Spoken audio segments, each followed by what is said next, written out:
Hello to all nations, tribes, peoples, and tongues. Welcome to Storytime with Ray, where we read the King James Version of the Bible from Genesis to Revelation, to take in the wisdom and understanding from the Word. Thank you for joining, and God bless.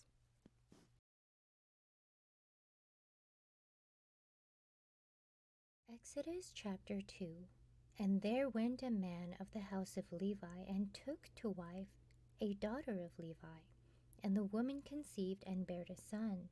And when she saw him that he was a goodly child, she hid him 3 months. And when she could not longer hide him, she took for him an ark of bulrushes, and daubed it with slime and with pitch, and put the child therein, and she laid it in the flags by the river's brink. And his sister stood afar off, to wit what would be done to him. And the daughter of Pharaoh came down to wash herself at the river, and her maidens walked along by the riverside.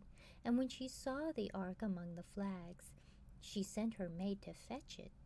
And when she had opened it, she wept, and she had compassion on him, and said, "This is one of the Hebrews' children." Then said his sister to Pharaoh's daughter, "Shall I go and call to the nurse of the Hebrew women, that she may nurse the child for thee?" And Pharaoh's daughter said to her, "Go." And the maid went and called the child's mother. And Pharaoh's daughter said unto her, "Take this child away, and nurse it for me, and I will give thee thy wages." And the woman took the child and nursed it. And the child grew, and she brought him unto Pharaoh's daughter, and he became her son. And she called his name Moses. And she said, "Because I drew him out of the water." And it came to pass in those days, when Moses was grown, that he went out unto his brethren, and looked on their burdens, and he spied an Egyptian smiting an Hebrew, one of his brethren. And he looked this way and that way, and when he saw that there was no man, he slew the Egyptian, and hid him in the sand. And when he went out the second day, behold, 2 men of the Hebrews strove together. And he said to him that did the wrong, "Wherefore smitest thou thy fellow?" And he said, "Who made thee a prince and judge over us? Intendest thou to kill me, as thou killest the Egyptian?" And Moses feared, and said, "Surely this thing is known." Now when Pharaoh heard this thing, he sought to slay Moses.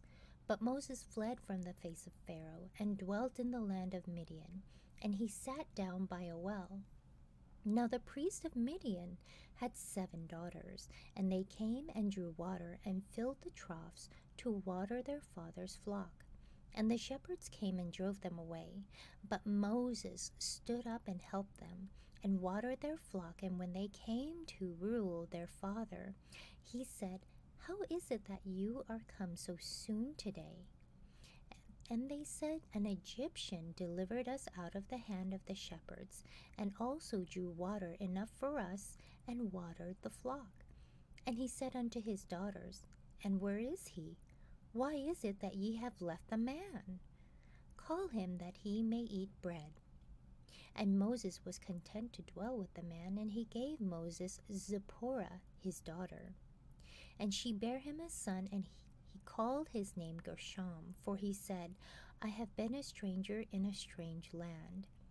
And it came to pass in process of time that the king of Egypt died, and the children of Israel sighed by reason of the bondage. And they cried, and their cry came up unto God by reason of the bondage. And God heard their groaning, and God remembered his covenant with Abraham, with Isaac, and with Jacob. And God looked upon the children of Israel, and God had respect unto them. Thank you so much for joining and listening to this beautiful chapter. I highly recommend it as a personal read. Please join me on the next chapter as we dive in deeper into the Word. If you do love the Word as much as I do, express so by liking, sharing the Word with your loved ones, and even subscribing. and may the Lord bless you each and every day.